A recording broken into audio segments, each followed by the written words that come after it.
Bonjour à tous et bienvenue dans ce tout premier épisode du podcast Le Big QSO. Je suis Dimitri, F4FLH, et je suis ravi de vous accueillir pour notre toute première émission. Nous avons un invité exceptionnel qui va nous plonger dans l'univers passionnant du trafic QRP et de la construction radioamateur. Avant de poursuivre, je tiens à remercier tous ceux qui se sont abonnés à notre podcast. Votre soutien est essentiel et nous encourage à continuer. Maintenant, revenons à notre invité. Aujourd'hui, nous avons l'honneur de recevoir Stéphane, Foxtrot 5 Mike Papa Novembre, un radioamateur passionné qui consacre son temps à la construction d'émetteurs-récepteurs et de kits QRP et surtout à la pratique de cette discipline. Stéphane était également un formateur engagé qui a aidé de nombreux radioamateurs à réussir leur certificat. Il est fondateur du groupe Facebook FQRP Club qui rassemble plus de 800 participants. Son expertise et son dévouement font de lui une référence incontournable dans cette discipline. Notre objectif est de vous offrir une émission jeune et abordable pour tous. Avant de débuter, je vous invite à faire connaître cet épisode auprès de vous. Si vous avez apprécié ce contenu ou si vous allez l'apprécier, n'hésitez pas à le partager avec vos amis, votre famille ou vos collègues. Et là, c'est le drame. Tout simplement pourquoi Eh bien, Jitsi a eu un bug et on a pu avoir toutes mes questions, mais on n'a pas pu avoir les réponses de Stéphane ni les réponses de nos participants là. Alors je m'excuse, hein, je ne vais pas refaire venir tout le monde une deuxième fois. Je sais que vous auriez accepté, que vous êtes super sympa. Maintenant, je voulais vraiment pas abuser. Par contre, Stéphane a eu la gentillesse de bien vouloir reprendre le questionnaire avec moi, reprendre cette petite interview qui était juste excellente. Et du coup, je te remercie. Et puis, on va faire comme si de rien n'était. Sauf que, du coup, c'est pas vraiment enregistré en public. C'est pas vraiment ce qu'on voulait faire au départ. Bon, c'est la première. On va dire qu'on a droit à un joker. Hein, voilà. Salut Stéphane, j'espère que tu vas bien. Je te remercie d'avoir fait ce deuxième enregistrement, hein, parce que pour nous, c'est la deuxième tentative et j'espère la finale. Bah écoute, merci beaucoup de ton invitation déjà. Et Ouais. puis, bon, tant qu'à faire, on a déjà fait un premier enregistrement. Je pense que celle-là, elle va être, enfin cet enregistrement-là sera peut-être meilleur avec d'autres idées. On ne sait jamais.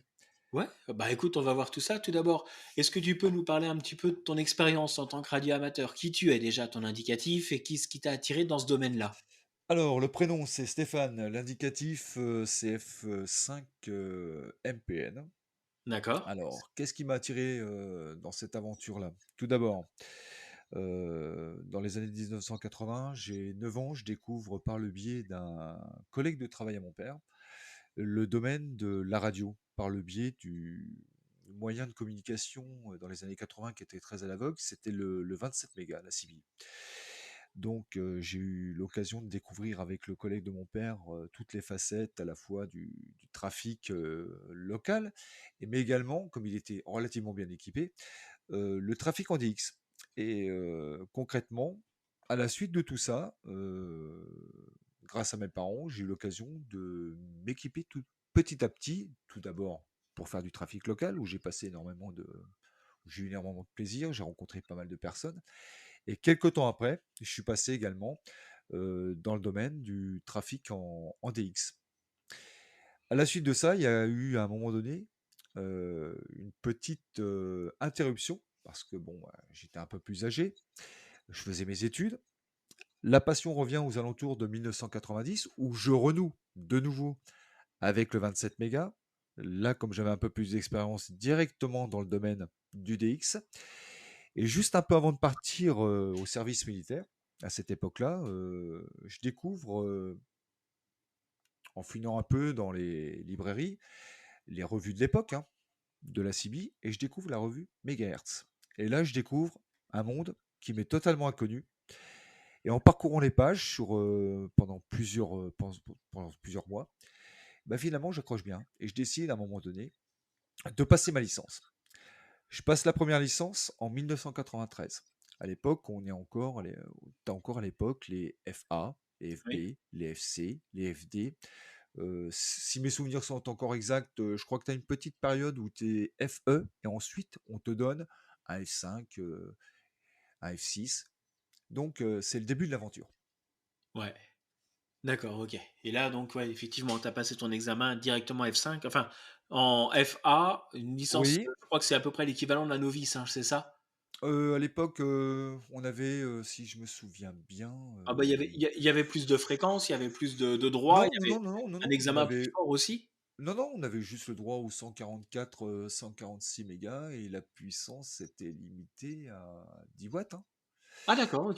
Oui, oui, alors, oui, tu fais bien de me reprendre ce sujet. Donc en 1994, je passe à l'échelon supérieur, la F1, à l'époque, parce que les FC n'existent plus, ils sont passés, directement en F1 et en 1996, après pas mal de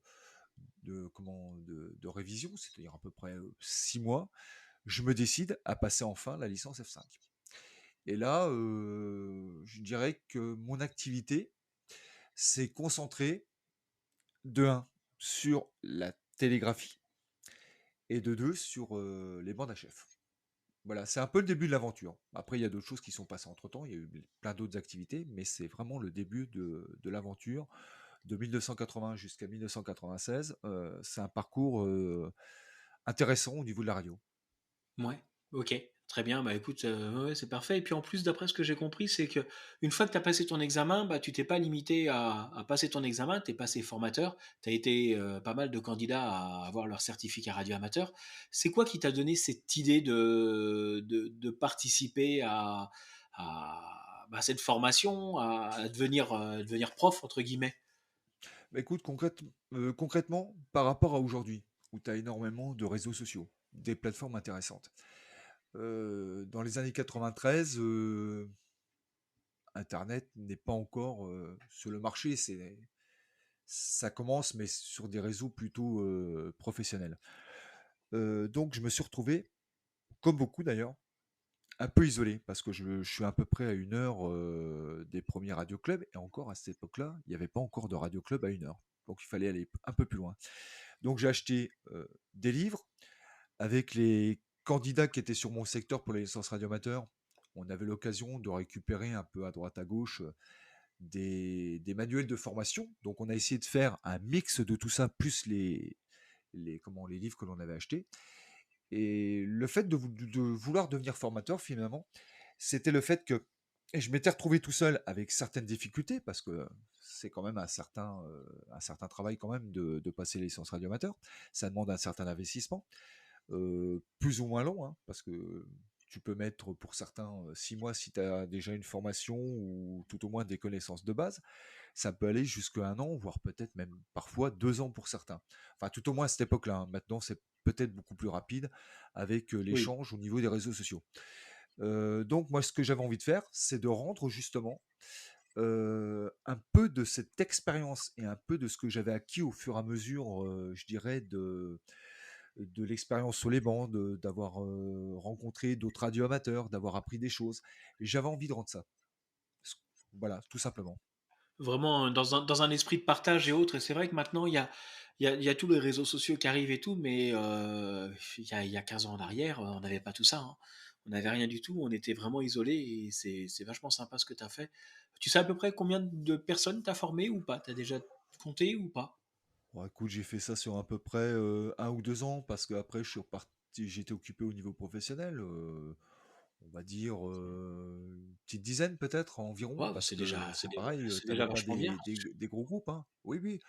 Ouais, ouais, bah, surtout à Euh, l'époque en plus c'était restreint, c'était dans ta limite géographique. Ah bah là, ce radio club-là, c'était à 30 minutes de chez moi, donc oui, c'est en Belgique. Ouais. Donc j'ai eu l'occasion, effectivement, très rapidement, puisque je suis rentré dans ce radio club-là en 1993, juste un peu avant la licence. Je suis rentré dedans en juin 93, si mes souvenirs sont bons, et j'ai passé ma licence en septembre 93 pour la partie novice, hein. Ouais.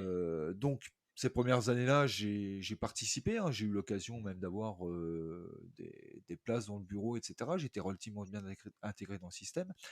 Et quand j'ai eu une expérience assez un peu plus importante, mais notamment à partir du moment où j'ai passé la licence F5, et c'était tout début aussi de la licence ON3, écoute, on m'a proposé de faire de la formation et effectivement, je pense qu'il y avait un besoin de ma part de rendre un peu ce que je n'avais pas eu à l'époque de mon cursus de formation pour passer les licences. Ouais. Mais c'est vrai qu'il y a beaucoup de personnes qui, lorsqu'ils passent leur examen, bah, ils ont envie de partager après ce qu'ils ont appris, ils ont envie de faire ça. Et nous, on fonctionne comme ça, on fonctionne quasiment qu'avec les anciens. Et c'est vrai que ça porte, hein, ça porte vraiment et c'est vraiment, vraiment très très enrichissant. Toi, ton kiff, je devrais même dire, c'est la pratique du QRP. Oui. Euh, Qu'est-ce qui t'a, en quoi ça consiste? Vas-y, dis-moi un petit peu plus sur ça. Euh, Comment s'est produit cette rencontre-là pour les petites puissances et qu'est-ce que c'est un petit peu pour les radioamateurs, le QRP? Écoute, la rencontre, je pense que la rencontre, elle s'est faite assez rapidement, hein, à partir du moment en 1996 où je suis venu F5, où j'ai eu l'accès au banc d'HF. Je pense que régulièrement, sans m'en apercevoir, de temps en temps, je m'amusais effectivement à baisser les puissances. Et à l'époque, en 96, on avait quand même une propagation qui était assez étonnante parce que j'ai fait énormément de contacts à 5 watts. À l'époque, j'étais équipé donc le premier transceiver que j'ai eu, ça devait être un Yaesu FT707 qui permettait justement de descendre même un peu en dessous de 5 watts. On arrivait déjà à faire des choses aux alentours de 1 watt.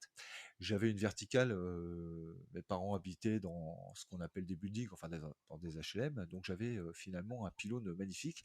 Et au-dessus de tout ça, il y avait une R7000. Et régulièrement, je m'amusais à descendre la puissance. Alors en quoi ça consiste? Ah, écoute, c'est moi personnellement, si je dois parler de mon cas personnel, le but du jeu depuis encore plus maintenant, c'est de descendre de plus en plus en puissance. Donc là, c'est la limite acceptable que je me suis fixé, c'est 5 watts. Là où je descends, c'est 450 milliwatts.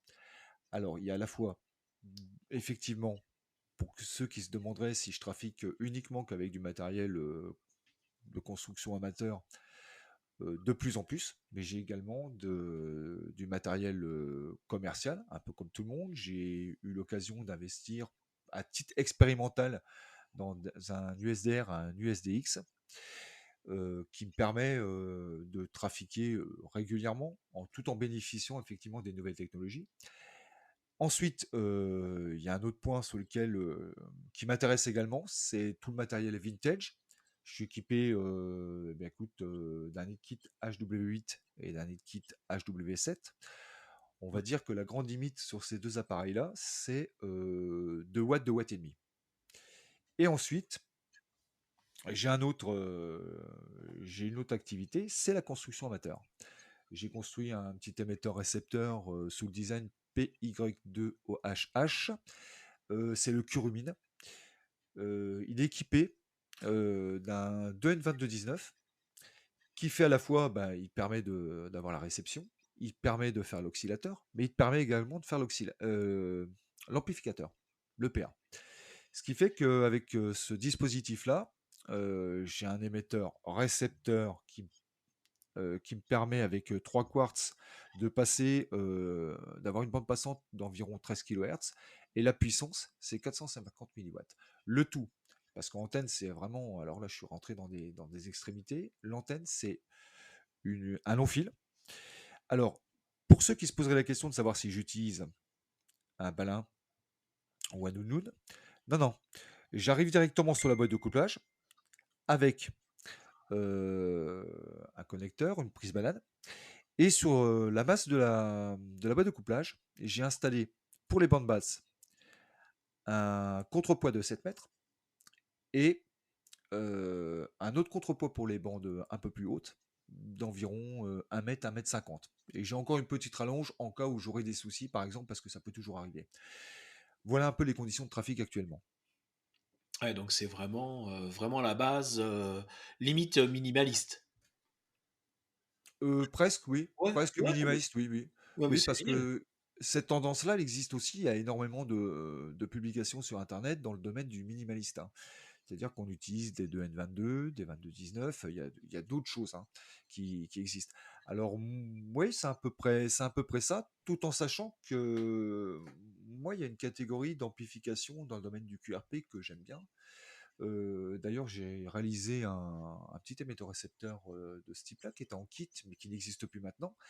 J'ai fait une réplique du NS40, sauf que j'ai pas imprimé les selfs directement sur le circuit. Là, on est avec des torts ferrites et un bobinage qui est fait maison. et avec un IRF de 510, en alimentant à 13 volts, on est capable de délivrer 5 watts. Donc il y a vraiment moyen de faire des choses assez extraordinaires avec des composants traditionnels finalement. Ah mais carrément, Ah carrément. oui, ouais, Ouais, ouais, ouais. non, mais je suis tout à fait d'accord avec toi. Et puis c'est bien ce que tu fais. Et puis en plus, ce plaisir de construire, d'aller dans le QRP, de partager. Bah, on parlait tout à l'heure de ce que tu faisais pour les formations radio amateurs. Tu t'es pas arrêté là. Tu as créé un groupe Facebook qui s'appelle Oui, FQRP Club. oui.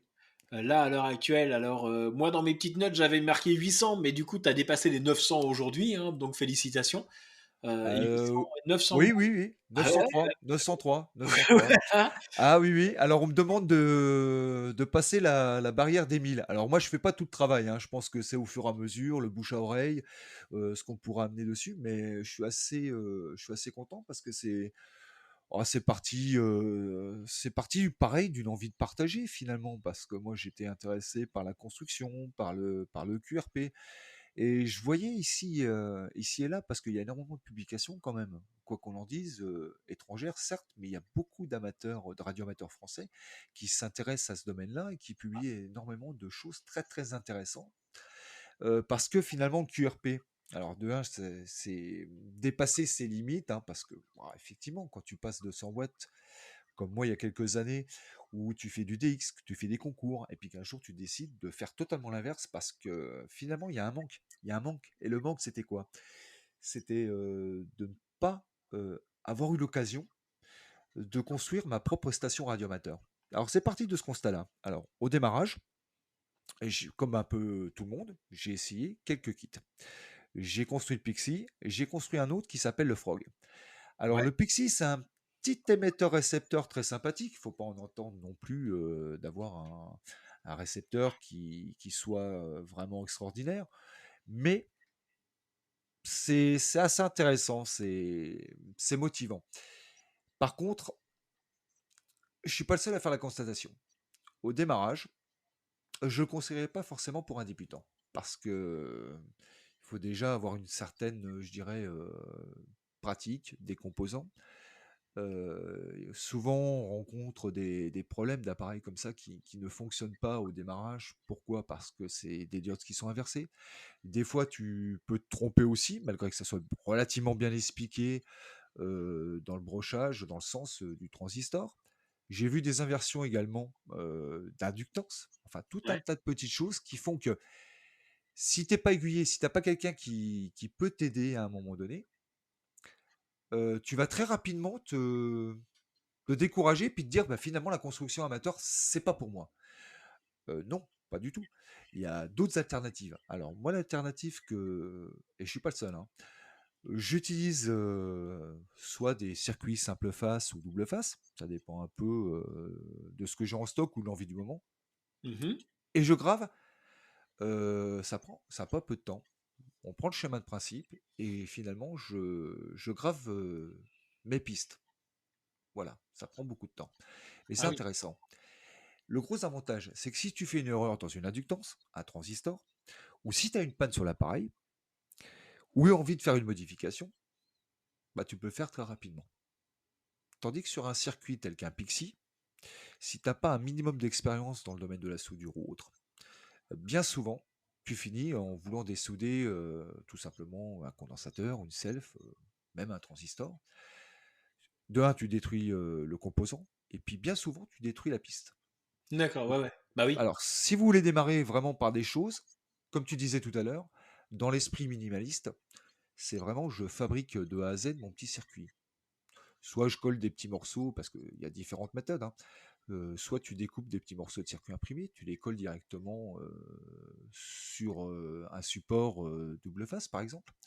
Moi, je l'ai essayé, je suis pas forcément pour, parce que si tu as besoin de faire différentes modifications, tu te retrouves à chauffer un peu la colle qui est en dessous, puis à un moment donné, tu te retrouves avec des pistes qui se soulèvent. C'est pour ça que moi j'ai choisi la gravure directement avec une Dremel sur le circuit. Ouais. Bah, je pense que c'est pas une mauvaise idée. Et puis les résultats sont là, hein, parce que tes circuits là, ça a l'air de bien marcher. Donc il y a pas de souci dessus. Oui, oui, bah, c'est comme tout, hein. Il y a des fois, il y a de la mise au point qui est un peu plus compliquée. T'as des fois, il y a des choses qui, même avec 15 ou 16 composants, tu te dis, oh, bah, finalement, c'est pas si compliqué que ça. Non, non, il y a quand même un peu de travail, il y a quand même un peu de mise au point. Donc, comme tout le monde, je me suis retrouvé par instant sur des choses qui étaient un peu plus complexes, qui mettaient un peu plus de temps. Mais c'est comme ça qu'on apprend. Et puis, Tout à fait. tu vois, les réseaux sociaux maintenant, ce qu'ils permettent aussi, c'est avec la page que j'ai créée, mais il y a plein d'autres choses qui se font autour, hein. C'est qu'on peut converser, on peut passer des Ouais, soirées comme on le fait actuellement là à discuter. Et il y a un transfert d'expérience, c'est-à-dire que moi, ce que moi j'ai appris en construisant par exemple le Curumine, il n'y a pas très très longtemps, j'ai eu l'occasion de leur transmettre à un autre OM qui voulait se lancer dans la conception de cet appareil-là. Et on s'est retrouvé en face de d'autres problématiques. Pas forcément techniques. Je pense que c'était aussi parce que de l'autre côté, pas forcément moins d'expérience, mais tu te lances un peu à tâtons dans quelque chose que tu connais pas, et puis tu cherches, et c'est comme ça qu'on apprend. Mais l'appareil fonctionne. C'est le challenge, c'est que l'appareil fonctionne réellement maintenant. ouais, bah écoute, non, c'est. Ouais, puis c'est ce que tu me disais là, c'est l'OM avec qui tu discutais là, c'est il y a quelques jours là seulement, là, je crois. On est resté quasiment une dizaine de jours, mais on Ouais, continue c'est ça. à converser ensemble parce que il continue ses essais de son côté, il est assez satisfait. Et je pense que, comme il le dit souvent, je pense que parti d'un projet comme ça, mais enfin, c'était pas les seules réalisations qu'il avait fait non plus. Ouais. Là, il est rentré dans une autre dimension, dans quelque chose de différent, et il est demandeur. Il est demandeur. Il veut qu'on continue encore à avancer sur différents projets. Et puis, il est moteur aussi sur le groupe parce qu'il est en train d'essayer de pousser les autres à nous rejoindre dans Dans cette la, aventure. dans la construction, ah, ça c'est génial. Ouais, ouais, c'est ça, C'est ouais. super. C'est non, vraiment, bah écoute, c'est parfait. Et t'es pas tout jeune radio amateur. Bon, t'es pas vieux non plus, hein. On doit avoir à peu près le même âge, je pense. Mais t'es indicativé depuis beaucoup plus longtemps que moi. Le monde du radio amateur, depuis le début, c'est quelque chose qui est toujours en évolution, qui s'upgrade régulièrement. Mhm. Et pour toi, les tendances ou les avancées les plus excitantes dans ce domaine, qu'est-ce que ça a été, qu'est-ce que ça va être plus tard et comment tu vois l'avenir de notre passion? Alors concrètement, ce qui est bien sur les 30 dernières années que j'ai connues, tout au moins où j'ai eu l'occasion de graviter, de faire des choses dans le monde radioamateur, c'est le SDR. Ouais, franchement, c'est quelque chose. Moi, en 1993, j'ai découvert le premier SDR. C'était le Kashima DSP, si je me souviens bien. Alors, c'était quoi le Kashima DSP? Bah, c'était tout simplement, pour ceux qui se rappellent, un bon 3,86, même 4,86, avec un écran. Tu avais déjà l'affichage qui devait être à l'époque encore sous DOS. Donc, tu avais toutes les fonctions, hein. Tu pouvais accéder à toutes les fonctions avec la souris. Et Mhm. dans l'unité centrale, bah, c'était tout simplement un émetteur-récepteur. Depuis, ça a évolué parce qu'il y a aussi comment, enfin, il y avait déjà plus ou moins, mais c'est encore plus fort maintenant, la miniaturisation. Hein. Le SDR, ça permet quand même énormément d'expérimentation, des choses très très intéressantes. La miniaturisation, ça permet maintenant d'avoir des appareils pour celui qui démarre, qui n'a pas forcément trop de moyens, et qui n'a pas le bagage technique pour construire au démarrage ces stations radioamateurs. Ça permet de pouvoir démarrer très rapidement, soit avec des puissances qui ne sont pas d'ordre du QRP, soit maintenant on trouve de plus en plus d'appareils qui justement Ouais, sont limités à des puissances QRP. Le tout premier qu'on a connu, toi comme moi, ça doit être le FT817. Depuis, c'est devenu quelque chose d'assez étonnant parce il y a une tendance, il y a une demande, il y a des choses comme ça. Donc, c'est des appareils qui sont relativement fiables, avec lesquels on peut faire énormément de choses. Donc, je pense qu'au démarrage, si vous avez envie de goûter au QRP, il ne faut pas hésiter, en tout premier, à acquérir une station de ce domaine-là. ouais. Ensuite, Mais c'est vrai que le 817 était un poste oui, oui, mémorable. oui, oui, oui, oui, oui, oui, c'est Une resté une qualité de référence, hein. réception excellente. Ah oui, oui, oui, oui. Après, Oui, tu as oui. eu d'autres choses, hein. Tu as eu les K1, K2 qui étaient pas mal non plus. Et puis Oui. bon, dans le domaine commercial. Ensuite, quand vous avez pris goût à tout ça et que vous voulez vous lancer dans le domaine du QRP, bah, il n'y a pas 36 solutions. On peut se faire une station très facilement. On peut même, et finalement c'est ce qui me plaît moi dans cette activité-là, avec tout un tas de matériaux pour les boîtiers ou des choses comme ça, parce que moi le curumine il est fait à base de récupération de boîtes.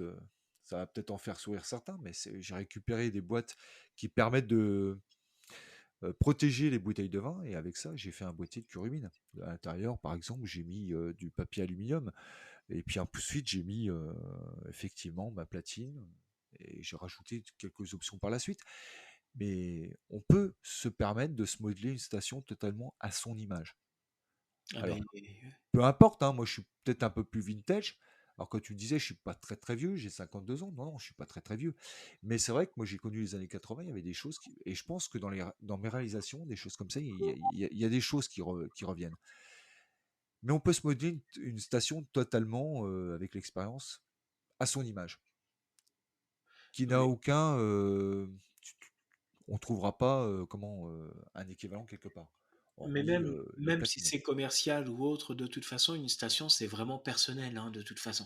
À Oui, part les oui, grosses oui, oui. stations de radio club ou autres, où là, effectivement, c'est un poste qui est commun à plein de choses, mais à plein de monde, mais le reste, voilà. Et puis alors, si tu commences à bricoler un petit peu, alors là, oui, effectivement, ta station, c'est vraiment la tienne, quoi. Ça, je partage à 200% Oui, oui. ton optique Après, on, là-dessus. après, on est d'accord sur ce que tu viens de dire, hein. Que ça soit une commerciale ou une personnelle, ça reste toujours euh, quelque part quelque chose qui est à ton image, hein. Mais là, on rentre vraiment là, je dirais presque à mon niveau peut-être dans les extrêmes parfois. Bon, j'avoue, mais j'adore ça. C'est vraiment extraordinaire. Ouais. 30 ans de radio, ça laisse des traces, hein, on est d'accord. Est-ce que tu as une petite anecdote, quelque chose qui t'a vraiment marqué ou que tu as vécu soit dans le domaine du QRP ou dans toute ta carrière de radio amateur qui est vraiment resté dans ta mémoire? Ouh, oui, ça serait assez long de raconter 30 ans de radioamateurisme en quelques minutes. Oui, oui, oui. Un fait assez intéressant, et je pense que c'est un rapport au QRP. Je pense que je vais me cantonner à ce domaine-là. C'était la recherche, comme je te disais, hein, j'ai fait des concours, j'ai fait du DX, donc je me rappelle de la dernière expédition de Clipperton. Ça faisait plusieurs jours, oh, peut-être bien une dizaine de jours, que j'ai essayé de contacter l'expédition sur 20 mètres. Et en finalité, tous les soirs, je passais un temps fou à essayer de les contacter, et mais il n'y avait pas moyen. Ça voulait pas. Bon, derrière, il y avait des pile-up comme toutes les grosses expéditions qui étaient assez importantes. Et un jour à midi, en rentrant du travail, donc c'était vraiment sur le pouce là, je regarde un peu ce cluster pour voir un peu ce qui se passait au niveau des bandes, et je vois Clipperton sur la bande des 28 mégas. Ce que j'avais oublié la veille, c'est que au bout d'un certain temps d'essai, je m'étais retranché toujours sur le 20 mètres, mais sur d'autres fréquences. Et j'avais baissé la puissance pour me remettre en QRP. Donc le jour où je regarde sur le cluster, pendant midi, j'oublie complètement ce paramètre. Donc je viens sur 28 mégas, j'essaye comme beaucoup, le premier split, hein, plus 1 kHz, Ouais. et je lance appel. Et je fais le premier contact avec Clipperton sur 28 mégas avec une puissance de 5 watts, mais une simple verticale. Là, c'est une des anecdotes que je. Parce Tu... qu'après, il y en a énormément, quoi.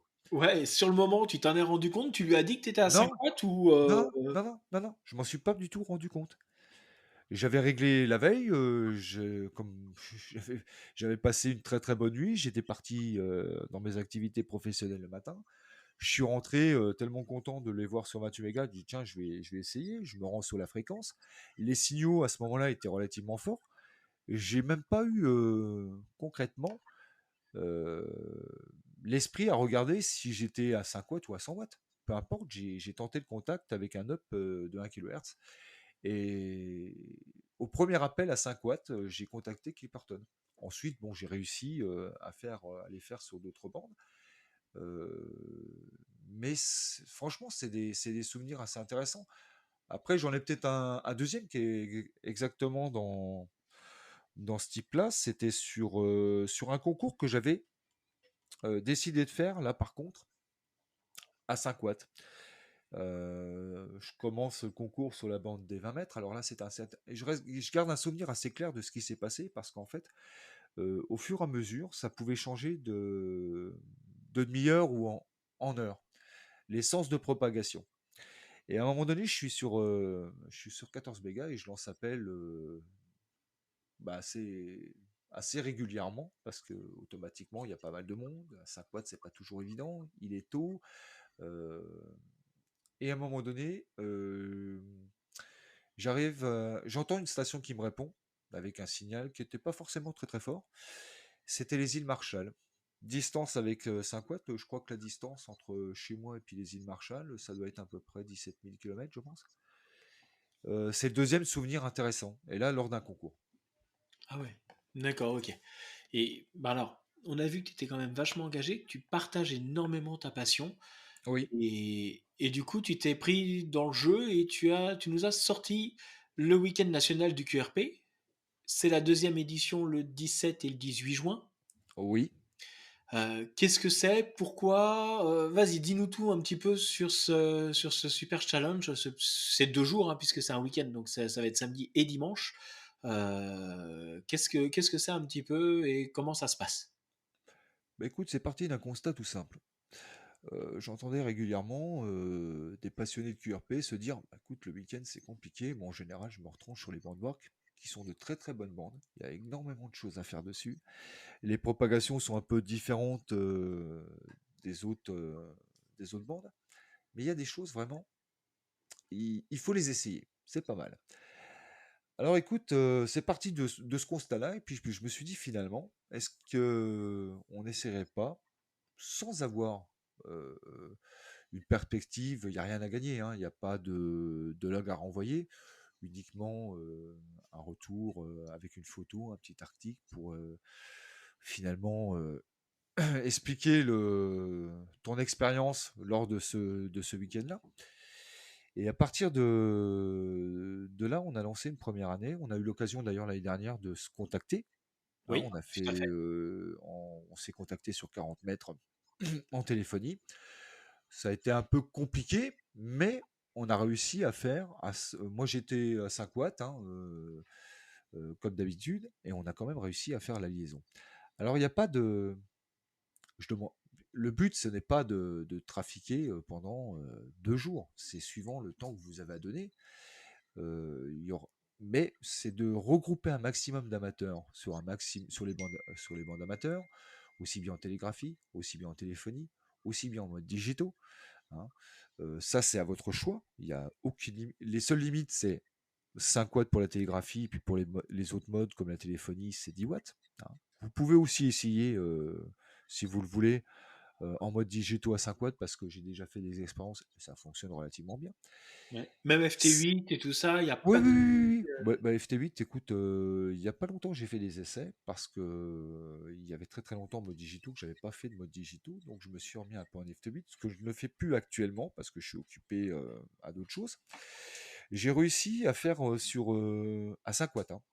Ouais. Par contre, j'ai pas tout de tête, toutes les bandes de tête, mais j'ai réussi à faire la dernière expédition qui a lieu au Rwanda à 5 watts sur 6 bandes Ouais. avec une antenne long fil. Ouais, parce que ça, le Rwanda, c'est aussi très demandé, donc je suppose que tu as dû batailler un petit peu pour le faire, mais Oui, il y a eu des moments où j'ai bataillé un peu, effectivement, même en mode digitaux, mais dans l'ensemble, j'étais assez surpris, voilà. bah écoute, de toute manière, pour la deuxième édition, tu pourras être sûr que Kaimi sera présent aussi. On essaiera au moins de consacrer le samedi, hein. Le dimanche, tu comprendras bien que le 18, malheureusement, nous, on ne pourra pas être en fréquence. Quoique, si ça se trouve, on y sera un petit peu, mais ça sera beaucoup moins soutenu. Mais par contre, le 17, effectivement, on sera là avec un grand, grand plaisir de participer à cette deuxième édition. On fera peut-être même un petit compte rendu, pourquoi pas une petite vidéo, ça Oui, sera comme ça, et puis partager cette passion directement.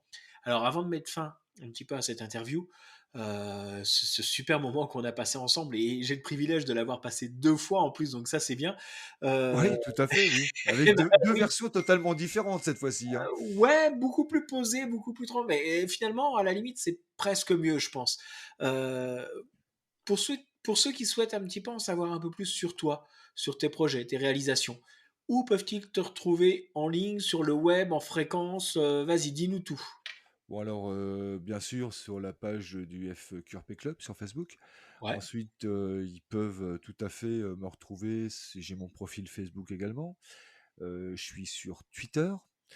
J'ai, également, c'est pas un mais 2 un le tout premier j'ai un blog qui est sur la plateforme Blogspot, qu'on peut retrouver en tout premier ou en deuxième dans les recherches. J'ai recréé dernièrement sous WordPress, une autre page, hein, ouais, qui tient aussi au QRP. Pourquoi avoir conservé le premier? C'est parce que dedans, il y a plusieurs années, de publication avec, du partage, de schémas, des idées. Donc, comme c'était référencé, je l'ai laissé en ligne. Donc je te disais Twitter, je suis également sur, Discord ouais. T'as et un groupe Discord aussi. ouais, il y a un groupe Discord, oui, il y a un Un groupe, groupe Discord. QRP Discord et un peu moins actif de ce côté-là, mais j'ai aussi un compte Mastodon, voilà. Bah, c'est vrai que ça a du mal à se lancer un petit peu Mastodon, mais c'est le premier. Alors d'après ce que je sais, et j'y suis aussi, mais c'est le premier réseau un petit peu complètement ouvert, réseau social complètement ouvert, hein. Il n'y a pas Oui. de, il y Mmh. a pas de démarche commerciale à proprement parler. Et c'est un petit réseau qui se porte merveilleusement bien, et d'autant plus qu'il y a une instance radio. Il y a une instance radio amateur. D'accord. Je sais pas si tu savais, mais quand tu t'inscris sur Mastodon, on te demande sur quel serveur tu es. Et alors, je sais pas si tu en as pris un au hasard et puis que tu t'es regreffé comme ça sur ce qu'il y avait, mais tu peux marquer mastodon.radio, et tu verras qu'il y a un radio, il y a un serveur dédié radio amateur. C'est un Anglais qui a fait ça. Alors à l'époque où je me suis inscrit, je vais répondre à ta question, je me suis inscrit un peu au hasard et je me Ouais. suis aperçu par la suite qu'il y avait une instance radio. Voilà, donc Bah qu'est-ce que ouais. tu veux? Comme Mais non, quoi mais on c'est n'a bien. pas toujours, ouais. Alors, tout à l'heure, je te demandais un petit peu de l'évolution de ce que tu pensais du radioamateurisme. Ah, c'est simple, on a dit pour moi, il y a des années qu'internet tuerait, le radioamateurisme, Mmh. que toutes ces les moyens de communication, les téléphones portables et tout, va tuer la radio. Alors oui, effectivement, ça lui a donné un coup, et on a vu la chute de personnes qui tombent directement, dessus. Mais la communauté a su se réveiller, a su se réinventer aussi, créer des groupes, créer des activités, en lien, des cours à distance maintenant, et grâce à cet outil, merveilleux, bah, finalement, on remonte la pente du nombre de radioamateurs, on remonte des idées qui peuvent être communes et qu'on peut exploiter en France entière. Donc je pense que pour moi, on a un bon avenir dessus. Ouais. Bah, Ah ouais. oui, c'est comme, d'autres communautés qui ont existé auparavant qui ne sont pas du domaine du radioamateurisme, qui ont presque disparu à un moment donné, qui semblent avoir un regain, ces derniers temps. Ouais, Je tout à fait. pense que ouais, je pense que de toute façon, il y a quelque chose qui est en train de se passer de très, très, très, très positif. Moi, ce qui m'étonne également, c'est cet intérêt en dehors des nouvelles technologies, cet intérêt de plus en plus, présent, peut-être sous l'impulsion de certaines, d'énormément de personnes et d'une communauté tout entière, hein, qui utilise à la fois les nouveaux moyens de communication, les réseaux sociaux et tout. Il y a un regain aussi pour, effectivement, pour tout ce qui est, construction amateur.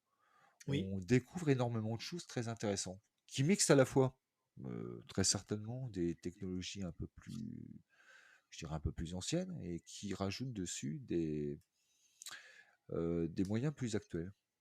Et je trouve que c'est franchement, c'est très intéressant parce que tu peux voir par exemple du matériel vintage sur lesquels on va rajouter des circuits avec des affichages digitaux, enfin, Oui. il y a plein de choses.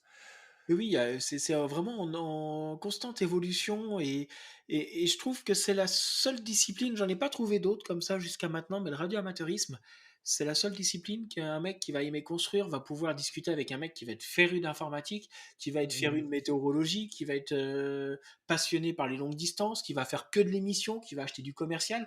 Finalement, tout ce petit monde se retrouve autour d'une même passion et évolue et on a besoin des uns des autres dans ce milieu-là de toute façon. Et même si on n'est pas très nombreux, on est quand même 15 000 enfants, enfin un petit peu moins de 15 000. J'espère qu'on franchira les 15 000 cette année, hein, voire peut-être l'année prochaine. Mais effectivement, on a cette solidarité, ce âme spirit qui nous va si bien. Oui, c'est ça. Ouais, Tout c'est à fait c'est d'accord. exactement ça.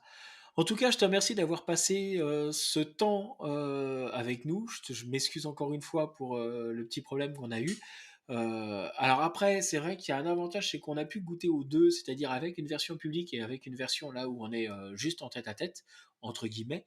Euh, personnellement, j'aurais presque tendance à préférer cette qualité audio, enfin, ce moment-là qu'on a eu, plutôt qu'avant où c'était un petit peu moins qualitatif, oui, qualitatif, parce que le son était vraiment moins bon sur Jitsi. Et du coup, je vais rechercher un moyen de pouvoir faire partager les copains, au moins par écrit, qui puissent assister à un live et qui puissent participer, mais garder cette qualité audio. Je te remercie pour le temps que tu as passé. Je remets tous les liens où on peut te retrouver dans la description du podcast. Et puis pour ceux qui nous écoutent, ceux qui ne sont pas encore abonnés, abonnez-vous, partagez le podcast, diffusez-le. Vous allez être un petit peu le fer de lance de ce premier podcast et de la réussite de celui-là. Parce que plus il va y avoir de monde qui va s'abonner, plus va avoir envie d'en faire d'autres. Et plus on va avoir envie d'en faire d'autres, plus on va faire découvrir notre passion, d'autres portraits de personnes dessus avec grand plaisir. Je te remercie, je te souhaite une bonne soirée. Et puis je te dis au 17, hein, parce que là maintenant, on va se préparer pour le 17. Salut, salut, Ah salut. oui, on va relancer un peu la publicité sur les réseaux sociaux d'ici quelques jours, Ouais, forcément. Et oui, oui, bah, je compte bien sur toi pour se retrouver au moins le 17, hein. Le 18, je pense qu'on va être occupé peut-être un peu, toi comme ouais, moi, par d'autres choses. Mais ouais, on trouvera un peu de temps pour quand même pour essayer de trafiquer puis de rencontrer un peu les copains. En attendant, moi, je voulais te remercier déjà de m'avoir fait confiance pour ce premier numéro. Et puis me permettre également de partager ma passion, mais pas simplement que la mienne. Il y a énormément de monde ouais. qui partage la passion du domaine du QRP. Puis, ouais, je te remercie énormément. C'était un super beau moment, même si on l'a réitéré deux fois. Je pense que, comme tu le disais, finalement, la deuxième version n'était pas si mal. On avait un peu plus d'entraînement, et puis ça a été un super moment. Ouais, écoute, je te remercie. Merci à toi. Je te dis à la semaine prochaine, les copains, pour qu'on puisse se retrouver sur un autre, toujours un autre épisode du Big QSO. Et puis à toi, je te dis au 17. Salut, salut. Salut, salut, à bientôt.